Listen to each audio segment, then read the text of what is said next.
السلام علیکم ناظرین، میں ہوں کاشف کے نیوز میں خوش آمدید۔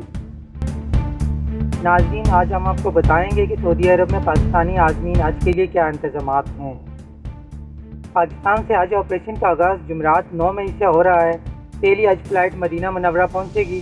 وفاقی سیکرٹری مذہبی امور ذوالفقار حیدر کی زیر صدارت حج آپریشن کی تیاریوں کا جائزہ لیا گیا۔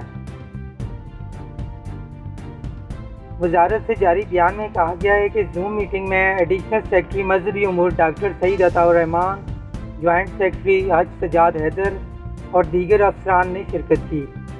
سعودی عرب سے ڈی جی حج عبدالوہاب سمرو، ڈائریکٹر حج مکہ فہیم افریدی، مدینہ منورہ سے ڈائریکٹر سہولت و تعاون احمد ندیم خان، ڈائریکٹر حج میڈیکل مشن بریگیڈیئر جمیل، ڈائریکٹر معاونین اصغر اور ڈائریکٹر حج مدینہ منورہ ضیاء الرحمان نے حج آپریشن پر بریفنگ دی۔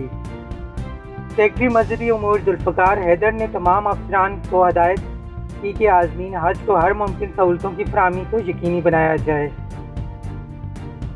حج آپریشن کے دوران عازمین کی فیڈ بیک اور آراء کو خصوصی اہمیت دی جائے۔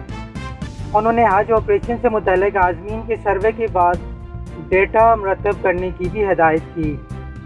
انہوں نے واضح کیا، حج آپریشن کے دوران کسی اہلکار کی غفلت و سستی برداشت نہیں کی جائے گی۔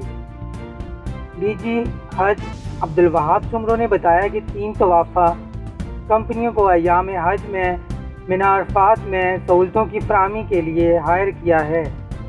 مدینہ منورہ میں تمام پاکستانی عازمین حج کو مرکزیہ میں رہائش دی جائے گی۔ انہوں نے کہا، سرکاری عازمین کو مکہ میں عزیزیہ، بتھا، قریش اور حی نسیم کے علاقوں میں رہائش دی جائے گی۔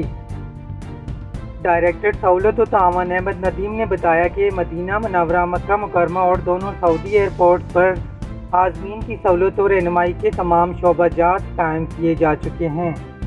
مدینہ منورہ پہنچنے والی پہلی حج پرواز کے استقبال اور رہنمائی کے لیے عملہ تعینات ہے۔ ڈائریکٹر حج میڈیکل مشن نے بتایا کہ پاکستانی عازمین کو مکہ اور مدینہ میں 2 اسپتالوں اور 1 درجن ڈسپنسریوں کے ذریعے طبی سہولتیں مہیا کی جائیں گی۔